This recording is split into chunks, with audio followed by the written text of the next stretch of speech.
Hello and welcome back to another one of my YouTube videos, and today I'll be doing the review of the Razer Blackwidow 2013 Ultimate Mechanical Keyboard. This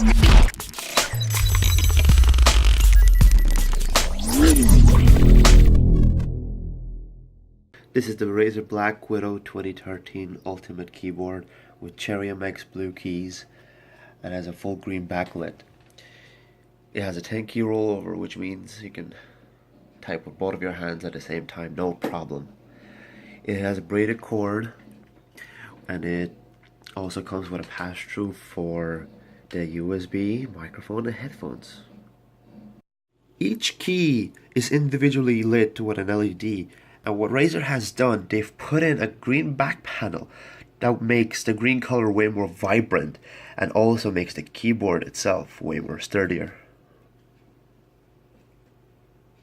As I've mentioned before, the green panel in the back makes the keyboard more sturdier. This is my old keyboard. It's a standard office keyboard, and I just put a sticker on it to make it look a bit better.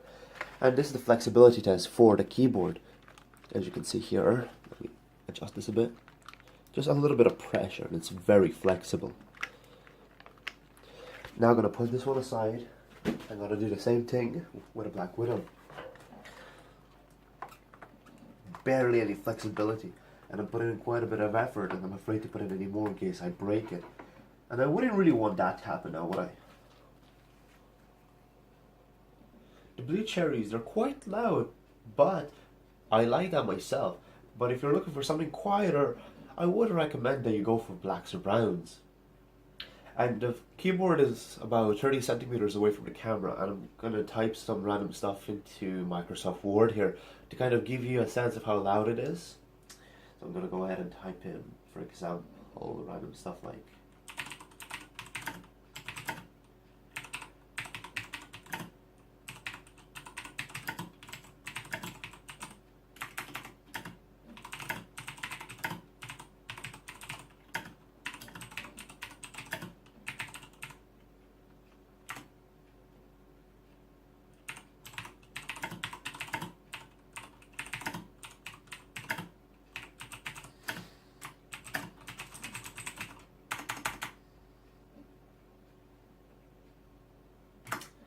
But in saying all of that these are loud and everything, but they do have an amazing feel for them when you're typing on them. And the sound, if you like something quite clicky for your sound senses, this is perfect. You cannot go wrong with the blue cherries. What I realized after I've done all of my recording is that I forgot to talk about the tactile feel of the keys, which I really like myself, and the fact that the keys have 50 grams of actuation force, which you don't really notice when you press down on them. And you may think, oh, is that good or bad for gaming? Well, the thing is, it's quite alright for gaming. I haven't really noticed the difference, because when you press down, it just pops right back up without pretty much any noticeable delay per se. So on the top here, we have our function keys. The first are the mute, volume down, volume up. Then we have our media keys. Then we have our macro keys. Then we have our game mode keys, which quite literally all it does is turns off your Windows keys, so you don't press it accidentally when you're playing games. Then we have the backlit keys. I'll show you, bring it all the way down. Then bring it all the way up. Having it all the way in max lit during the day is great, but when it gets dark, it catches your eye and it can be a bit disorientating, for example, if you're gaming in the dark or whatever. So when it's dark, I would recommend you bring this about halfway down, or whatever way you feel comfortable. And all the way at the end right here, we have the sleep button, so it can put the computer to sleep. Another aspect of the keyboard that I wanted to point out, you've probably noticed yourself, the entire keyboard is matte black, and the only glossy part on it is this, where the Razer logo is. And another part that lights up is over the number pad over here. Over the number pad here is also matte, and the lights that light up don't even show up until you turn them on. So for example, if I turn on caps lock, num lock, game mode, and macros. Macros is the only one that's red, and I think it's quite funky.